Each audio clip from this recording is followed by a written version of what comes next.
This is Lara, aka the Sound Sommelier, here with DJ King Otto. Otto, what's your earliest memory of hip hop?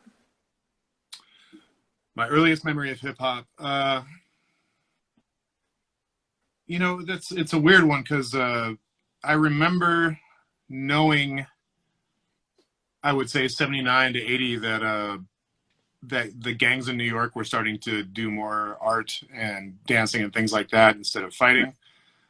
I don't know where I got that information from, but that to me is the inception of hip hop. From there, I'm gonna say Ripley's "Believe It or Not," which is I think 83 or 84. They had an episode that was about a 10-minute clip of some b-boys breaking on the top of a building in New York and talking about this new movement that was happening. And I think pretty much after that, I saw Michael Jackson doing the moonwalk, and from there, I wanted to know everything it was. I went to the library and magazines and books, anything that had to do with subcultures or hip hop. I was reading up on it. Nice. So you were born in Seattle, but spent many of your formative years in Wisconsin before returning to your hometown. What was it like growing up in those areas in the 70s and 80s? What was the scene like? Yeah, I was by 6 months old. I lived in rural Wisconsin. It was the 70s, so I remember riding my bike 14, 15 miles to the next town to go visit my friend by myself, before I was 10 years old. And, that's not these days. No. It was a big switcheroo coming from a town of 300 and moving to what was basically the suburbs of Seattle, which was, thousands and thousands and thousands of people. So that was a huge change for me, but I slowly adapted, and it wasn't too long after that I had my formal introduction into hip hop, and I think that was the thing that I went towards as an identity, because I think it spoke to me more than the rock and roll and country and other things that I was growing up on at the time. Nice. What kind of music do you recall playing in your house when you were growing up? When I was growing up, my grandparents were always playing the classic country, Johnny Cash, things like that. My parents listened to, in the 70s, they listened to more pop music. So I would be hearing what was, I guess, pop at the time, which was Steely Dan, Earth, Wind and Fire, Blood, Sweat and Tears, groups like that, Steve Miller. So that's the kind of thing I heard around in my house at that time. As I got older, I got into my dad's record collection, and he had a lot of Dave Brubeck records and jazz. Okay. And as my parents got older, they started listening to more, every now and again, country and blues, but mostly just country. Fair. Was graffiti your first official introduction to hip hop, like your first active activity? Yeah, it was, because I could do it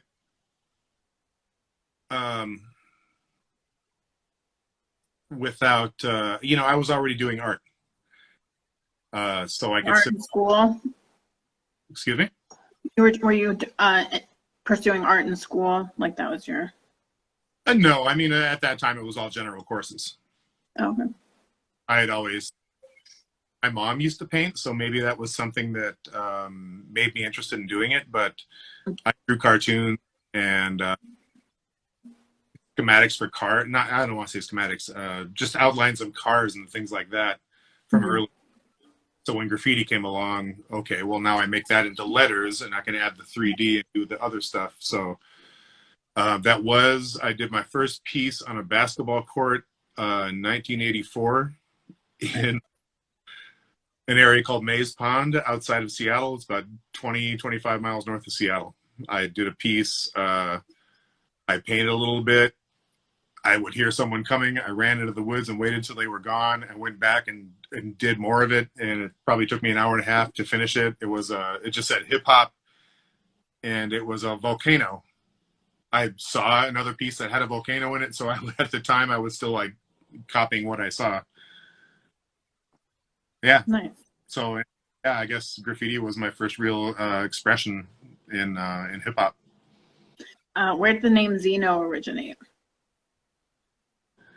Zeno. I wrote.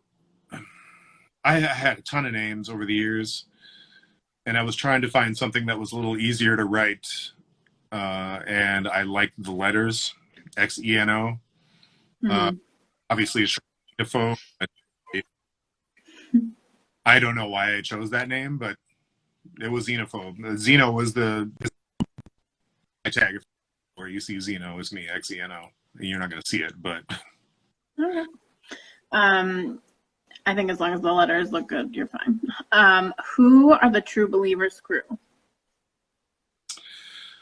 True Believers crew started in, man, about 1991, 92. It Mhm. was originated by MC Specs Came, just basically a historical MC, graffiti writer, beat maker in Seattle. It was him and Dad One did two, and I think my man Tracy, Textiles, were the original members. Okay. It's to myself, Bean One, I think Game Solo, Kel SD, El Mafioso, rest in peace. Page Three, and Pro Mike, you know, who is still Pro and Bean and Specs. A lot of these guys are still very active today doing music. And I don't know if you've heard Pro, but Pro's been releasing records pretty steadily for the last few years. So it's True Believers crew. Yeah, after you told me about him, I looked him up. Hmm. Okay. So you were also part of EQ, who were hailed as Vancouver's original hip hop crew in the early '90s. What was the vibe like between you, Quays, and the Incredible E's? Rest in peace. Uh, man, I had so much Was it fun with much those different? guys. It was I was the middle guy because Quays was actually younger than me and Ease was a little bit older than me, and they were So already you were like the middle child. right. They were an established group by the time I came around. I really got along with Ease because he was from the East Coast. He was from Paterson, New Jersey, so he shared a lot of stories of being on the last car in the subway and Mhm. E-boy, the 5% out on the block. He said he used to see King Sun regularly. They were from the same area. Nice. So I got along with him. I got along with Quays because Quays was a young guy and was really into the music. He had already had some experience for only being 16, 17. He had toured with Sir Mix-a-Lot. Oh wow. Who else? But he eventually went on to tour with, oh my God, I'm drawing a blank. Funkadelic, Parliament Funkadelic. And he's Nice. produced for Snoop Dogg and did some other things. But at the time, we bumped heads a lot because he was a kid. But I learned a lot over the years from working with him, absolutely. But I feel like I jived a little bit more with Ease, and with Quays, it was more kind of an artistic struggle, maybe, Okay. or just our attitudes in general, because he was younger and was a little bit older. That we just kind of bumped heads, but I mean, still we sat down and made good music together. Nice. So you have that Sir Mix-a-Lot connection with Supreme, who's in the chat. He What's talked that? about it. You have that connection with Supreme, who's in the chat. He talked about Sir Mix-a-Lot when I interviewed him. Oh yeah. Um, so you spent a lot of time in the '90s making beats for the Silent Lambs project and Crew Clockwise. How'd you get into production? I got into production. I think once I realized that it was 87, 88, so they started sampling different records. And once I recognized that, then I was interested in in doing that myself and finding things to just to make a funky beat and put a drum loop under it. I made my first beat with one of this, oh God, the little Casio keyboards that had like a second and a half sampling time. I got one for Christmas, and my friend had a Roland 505 that I borrowed. So I would use the 505 and just sort of trigger the samples over the top of it and do the best I could.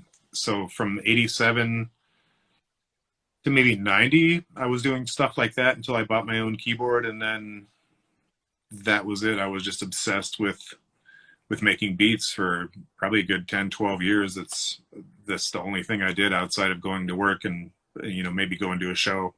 Nice. You posted recently that you found some mini discs with some of your early rhymes on them. Why didn't you pursue MCing? At the time I couldn't take myself. It wasn't a whole lot of white kids rapping, and I wasn't out there trying to sound like someone I wasn't. But at the same time, I thought I had some clever stuff, but for the most part, the real MCs, the hardcore cats that I knew were like, what? So it was hard for me to really take. And it was just something I did for fun. About every Friday for a long time, I would either go to my friend Bean's house, Bean One, and he would make a beat and we would write to it, or he'd come to my house and I'd make a beat and we'd write to it. And that was just sort of the Friday night party we'd have almost every week. I dig it. What prompted your move to Minneapolis in 2002?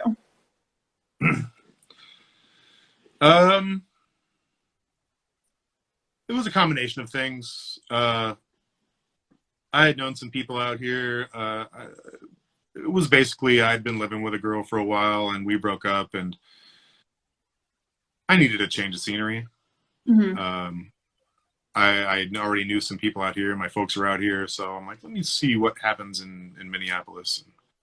Yeah, makes sense. I out here a few times already, so I was formally introduced to the city, but it just seemed like a good move, and it was a great move. It's changed my life considerably. Yeah, it's a great scene there. How long had you been DJing when you started playing to crowds in the Twin Cities venues like Imperial Rooms, First Avenue, and 7th Street Entry? It's funny, when I was DJing in Seattle and I'd get the rare gigs, I was playing Gangstar, and I was playing things for my friends who were usually outside talking or smoking or doing whatever. And I wasn't playing for the crowd. When I moved, it was about a year after I got my first residency, and I've realized I have to start playing for the crowd.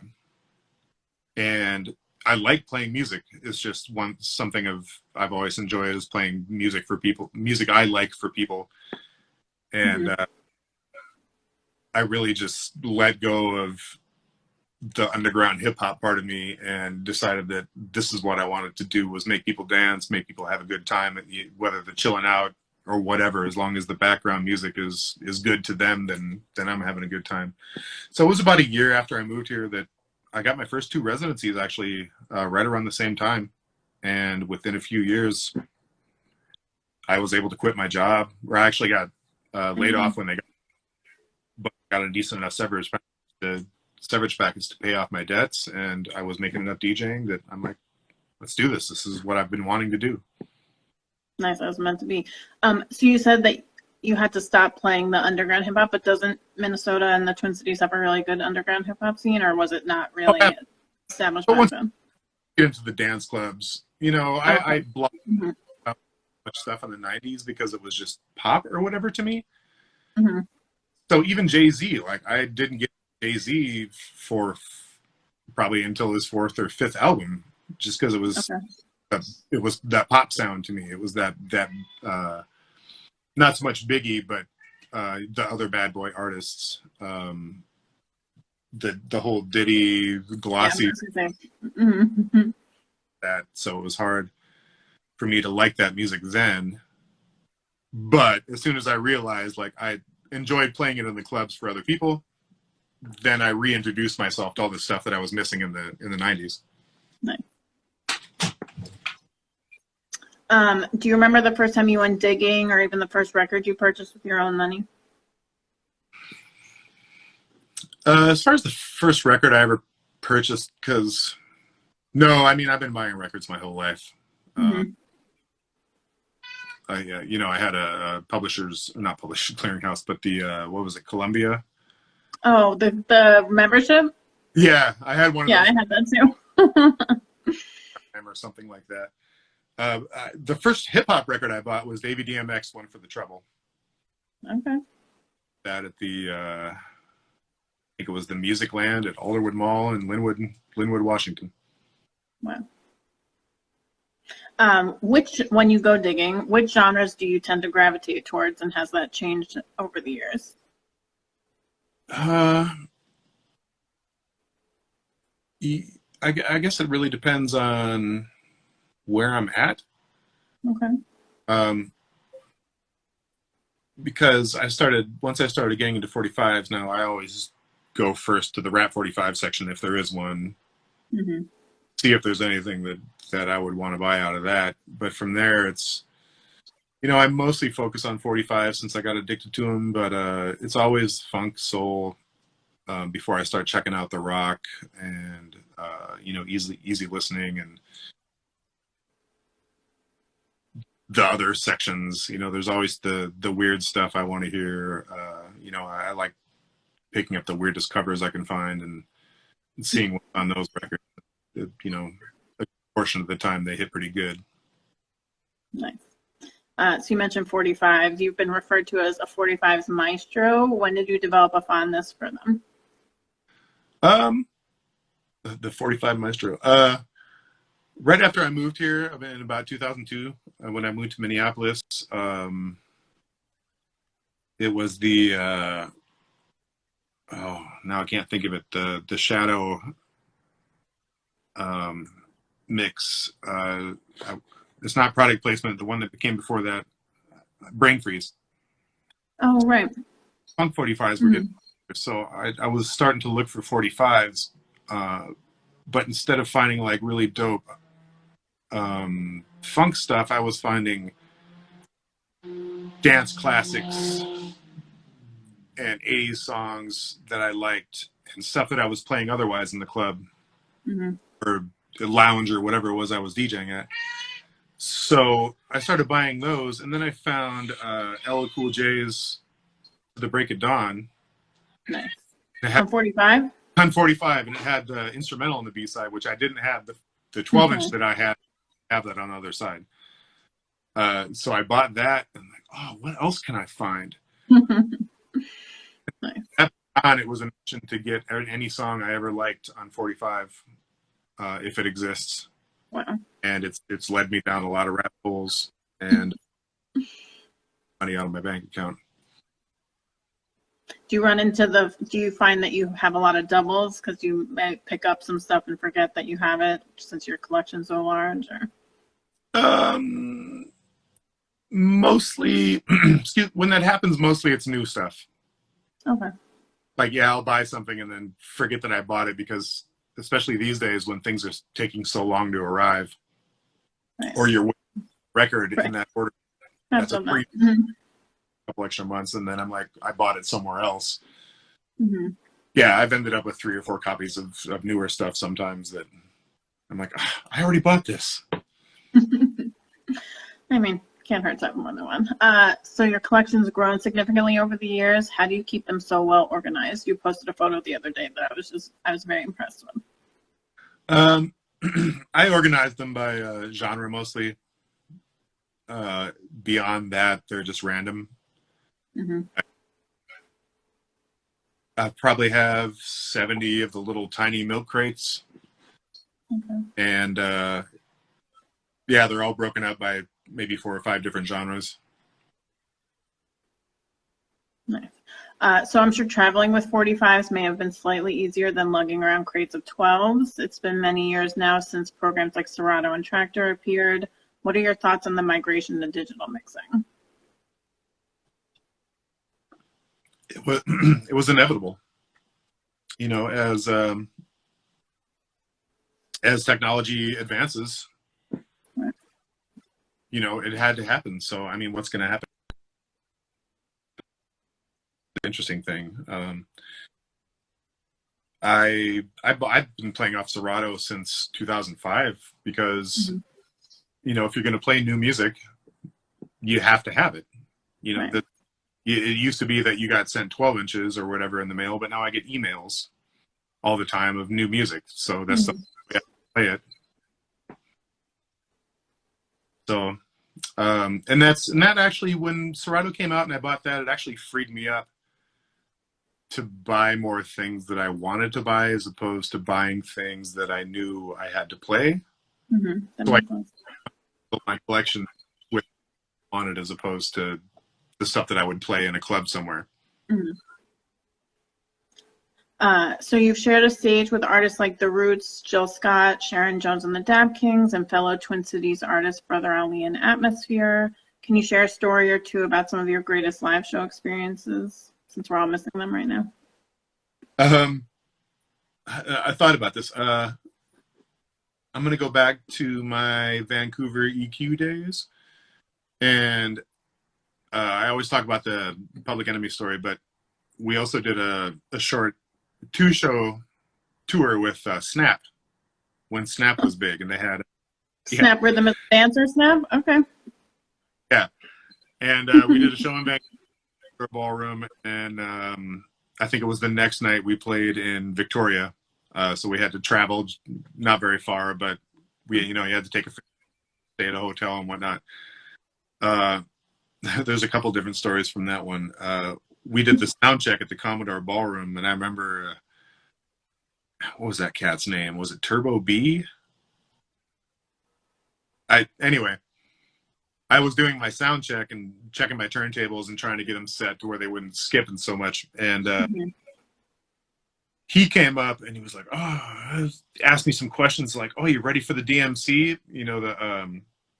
The big contest that they did every year, the DJ contest." I'm like, "Oh no, I don't know if I can do that." He's like, "Oh, we should just quit then." I'm like, why would you say that to me? Obviously we're trying to do a career in this. We're interested in doing it. And right away, he's like telling me not to do it. And at the time I wanted to say, well, man, your biggest hit is somebody else's lyrics. So why don't you just quit? But at the time I was just like, yeah, whatever. I wasn't quick.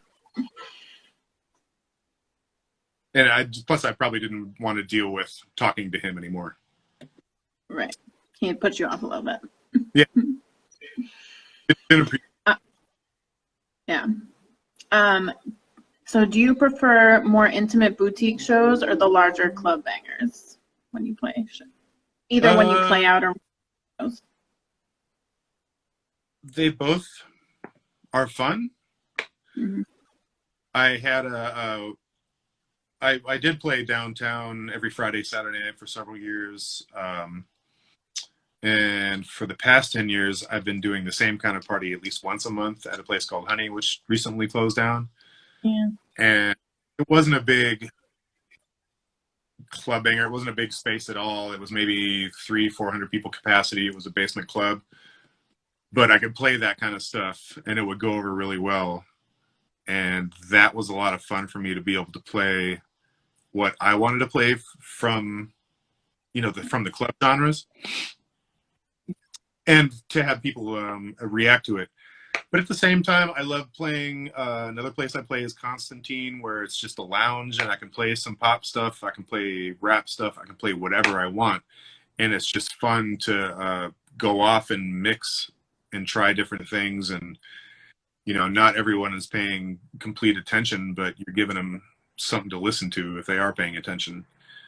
So I think they both, for me, I just love DJing. It's just fun for me, no matter if it's trying to keep people dancing or if it's just trying to keep a crowd engaged with background music. Mm-hmm. When you show up for a gig, do you know what you want to play, or do you just kind of judge the crowd? Unless it's something like I'm doing a 15-minute set or something like that, like a special set, then no, I just... Mm-hmm. Nice. So where did the idea... Oh, sorry, go ahead. I was just going to say there's a Wednesday that hopefully will be starting up here again pretty soon that I always played. And, of course, I played only 45s there, so I would only be playing the stuff that I brought with me. but it Okay. wasn't planning for any special occasion or any special crowd or anything like that. It was just whatever records. Mhm. Nice. So where did the idea for the Ot box come from? I needed a box, and I decided that I would rather make one than buy one. Okay. And I made this huge suitcase, carried, I don't know, probably 300 records. And I used it for a show in Chicago I did. And I just like, I did not even an hour set, and I didn't even touch maybe an eighth of the records I bought. So I'm like, why am I bringing this huge case? So I narrowed it down, made myself a little small case, and posted it on Instagram. And shout out to my man Big Jax up in Toronto. Big Jack's is like, oh man, is that for sale? I said, yes, it's for sale. Nice. So I sold Big Jack's my first box. He still uses it as far as I know. Last time I checked, he said everything's cool with it. You know, I've learned quite a bit since I made that box, so it's good to know that the first one is still standing up. But from then on, I'm like, wow, what else can I do? I started to figure out how to make as close as I could get to a Louis Vuitton box, and made up my own styles for some Gucci boxes since they didn't exist, and just tried different stains and different things, and it's turned into something. Nice. What's the most memorable design you've ever been given to customize one? Has anyone given you one that you're like, I've never seen that before? I've done several like custom printed vinyl of people's logos. I like the one just recently I did for Illmind. I made him. He asked for a Gucci box, but he wanted a stormtrooper head on the inside of the box. Okay. So I was able to. He sent me the art that he wanted, and I was able to enlarge or make it larger and cut out the vinyl in the shape that he wanted, and make the Gucci. I used a black Gucci inside of a regular Gucci and was able to match that through. So that was fun. I want to say there was another one I was thinking of earlier, but yeah, there's been a lot of them. Anything that's a challenge is fun for me. I've got one actually that I'm working on now that I'm not going to talk about, but it's going to be a lot different from the other ones that I've made. Stay tuned. Looking forward to showing that one off once it's done. Nice. Someone in the chat asked, what kind of planning, if any, went into the no repeats mission? Oh, yeah. For those that don't know, I had a no repeats mission. I started last April on my Wednesday night at Nightingale, and I didn't repeat a single 45. Maybe half a dozen of them were accidentally repeated, but I made it up until this March. I was only maybe 3 or 4 weeks away from my goal of going at least 1 year without repeating a song. And, it was actually once I started doing it, I realized that my friend Kevin Beecham had already done something like that at a gig that we had done, where he just repeating a song. It wasn't specifically 45s; it was just whatever he was playing. But so I mean, Kevin's always an influence to me. He's just a great person all around, let alone just a knowledge of hip hop. So I think that's pretty much, it was probably his idea, and somewhere along the line I picked it up and forgot that he did it and thought it was my idea. I mean, flattered, I'm sure. He was switching gears a little bit. While I was looking through your Instagram feed, I saw a photo. How long have you been collecting Pez dispensers? Oh, man. I started buying Pez, my entire life. Just on a whim? You're like, these are cool, I want more? But when I was in high school, I started buying them just to be funny. Okay. Not like kids in high school were walking around dispenser just to say, hey, here's some candy. So yeah, I bought some to be silly, and then I just kept buying the ones that I saw that I didn't have. And then I started going across the border into Canada to do my stuff with you, and they had the European distributor up there, so it was all the stuff that we couldn't get in the States, Wow. or at least that I wasn't seeing in the States. So I would buy those, and I didn't even know it, but I would buy them, and they'd be worth instantly $10 as soon as I crossed the border with them. Wow. And then maybe around 95. So I'm talking about starting maybe 87, 88, about 95. I came out to visit my parents in Minneapolis, and we were walking through the Mall of America, and there was a kiosk, and they were selling Pez and new Pez and books on collecting. And I was like, what? People do that? I thought I was being silly.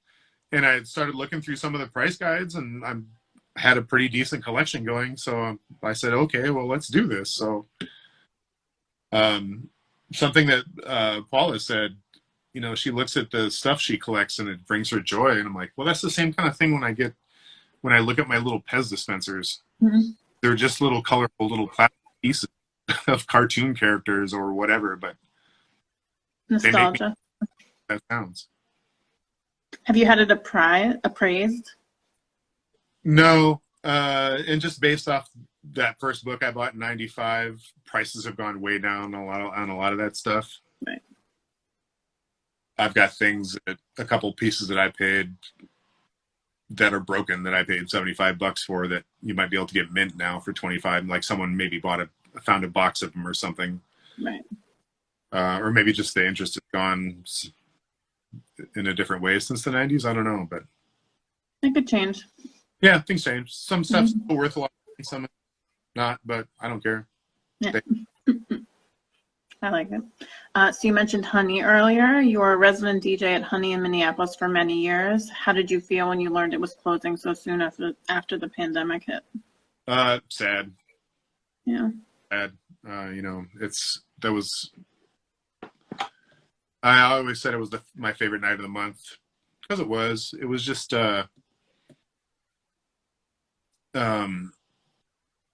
you know, to quote them, they liked my takeoff and my come down, so I was able to build it up into something. And then when it was the time to start getting people out of there, I started playing the things that would get people out of there, or at least, you know, over.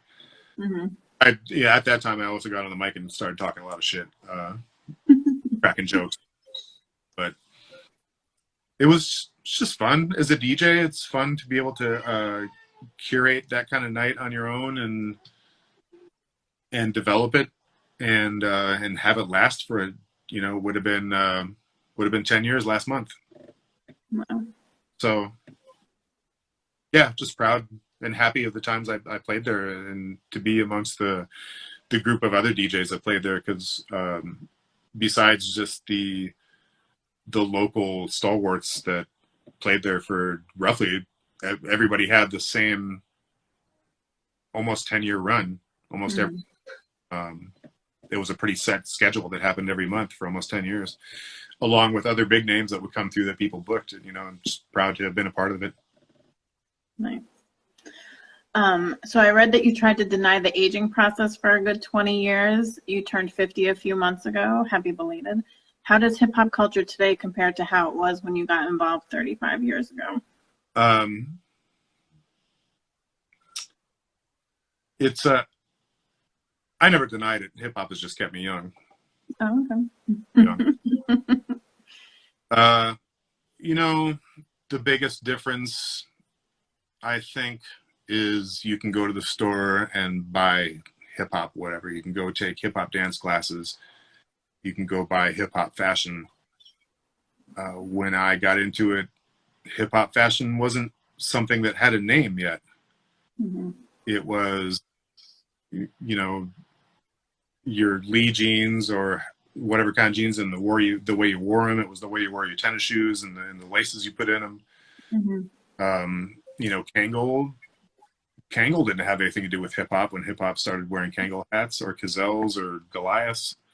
Wow, mm-hmm. And that's what was special to me, was taking things that weren't this and making it hip hop. Mm-hmm. You know, back then it might have been 2 or 3 new records on a Tuesday, And now you get emails once a week of 300 plus songs of all these different rap. Like, how do you search through all that stuff? But before, you bought everything just because you wanted to know, what the new stuff was. But now it's saturated. There's so many songs that just have the same formula. Mm-hmm. So yeah, that's what I really miss, is just the seeing that guy in the crowd and going, oh, that's a hip hop dude, but you don't know that anyone else is. But now it's like you see the people, everyone dresses the same. It's different in that way to me. Yeah, so it's hard to tell who's genuine and who's just putting it on. Yeah. Back who was into hip hop just by the way they looked, because no one else was doing that kind of thing. Right. And, Kangol hats, at least for a while there, was a popular thing where anyone could have been wearing a Kangol hat. Mm-hmm. That makes sense. Yeah. So the pandemic has really hurt the live music industry. What was it like playing a show a couple weeks ago in the Garden at the Open Eye Theater? That was so much fun. People were into it. It wasn't a huge crowd, but it was enough to make it a party. And, especially since no one's had a party in a good 10 months, Right. or however long it's been, 8 months. I think people are just looking forward to being able to interact with other people and be in a space with, more than the people that they've seen every day for the last 6 months. Mm-hmm. Fun. The space itself, the owners own a house across the street from me, and the house on the corner, and then they own that theater, and then it's an empty lot across the street from the theater is where the actual party was. And I might start doing more stuff there. They seem pretty into having the crowd, and as long as we're quiet by 10 o'clock. Did a lot of people show up? Yeah, there was probably somewhere between maybe 50 and 100 people in and out. It was. What's the weather like there right now? Oh, what's it like right now? Or what was it like when the party happened? When the party happened, it was nice. It was beautiful. It was just perfect. Sweat. Wasn't too cold. Wasn't too hot. Moon was out. Now, now it's freezing. Night or last night. Wow. So yeah, we're gonna see some snow in the next couple weeks, I'm sure. Oh God. Yeah, you guys always get hammered. There's always snow, a little bit. It may not stick, but you're gonna see some snow in October, and you might see some in May too. Oh, I don't know how you do it. I live in New York, and I feel like we get too much snow. So it's now been more than 4 months since the murder of George Floyd, which took place in your city. Do you still hear his story, or do you feel George and what he represented has already been forgotten? No, that took place in my neighborhood. Oh, really? Yeah, that took place 4 blocks, 6 blocks. The Target that I shop at isn't open yet. The grocery store that we used to go to isn't open yet. Okay. The closest post office burned down, so everyone's going to the post office that I normally go to, so it's twice as busy as normal. There are, rest in peace, Big Floyd, excuse me, Justice for George, Black Lives Matter, everywhere in this neighborhood. So there's still things that are burnt 2 blocks from me, so it's a constant reminder. I think I've seen it all now that's been damaged, but for a long time, up until just a few weeks ago, I'd be driving down a street I haven't driven down all year because I haven't gone anywhere. And you say, oh, wow, that's gone now? My favorite Indian restaurant is gone?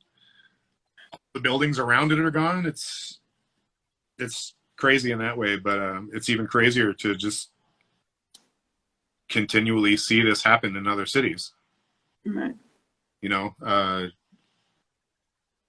You'd think people would have woken up 5 years ago when it was people started recording, and it was in Ferguson, Mm-hmm.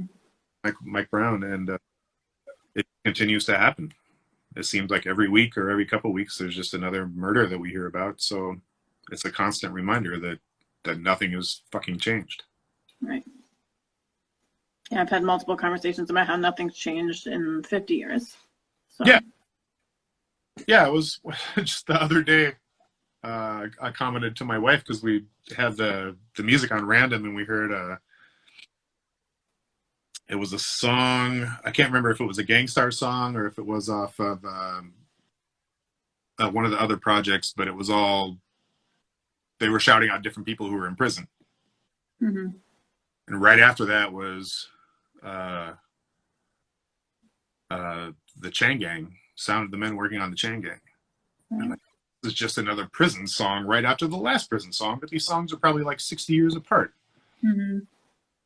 Actually, well, 90, 40 years apart, but still, it's just incredible to, when you go back and listen to some of the stories that people have been telling us for decades, it's the same stories that you're hearing from kids these days who are telling you about police brutality and things. So it's doesn't seem like it's changing. Mm-hmm. A little hopeless. I don't want to say hopeless. I do think that more and more people are becoming aware. I mean, even just the conversations that I had with my parents 5 years ago are a lot different than the ones that I'm having with them now. That's good to know. So I'm at least hoping that more people are as smart as my parents are and are able to hash this information and stop thinking, well, it's a biased view and you hate cops and things like that. Mm-hmm. Yeah, so hopefully it's getting better slowly. Right. Hopefully. I agree. Well, I appreciate you for taking the time. Is there anything else that you want to add or promote? I guess just keep looking for me. It's been a quiet year for me because I've been doing a lot of home improvement things. Nice. Sort of forced to do on my own since the pandemic and can't really have other people in my house. Right.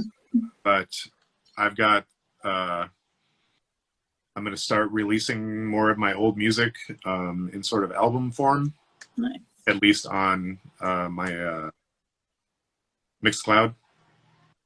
Will you put it on here? Will people be able to find out about it on here? Or is there somewhere else that they should keep an eye on? On Instagram and Facebook and usually Twitter. Be doing that. I've got my yearly Christmas mix I've been doing for, I think this is 15. I was going to ask about that. Mm-hmm.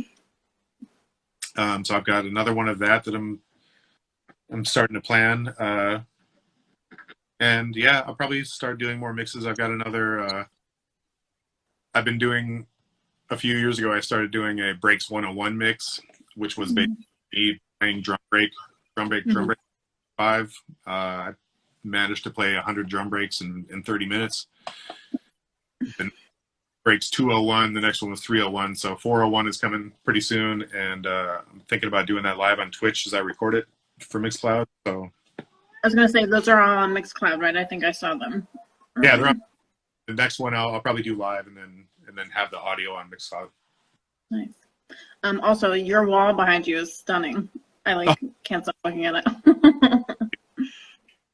Is your whole house look like that? No, that's just that wall.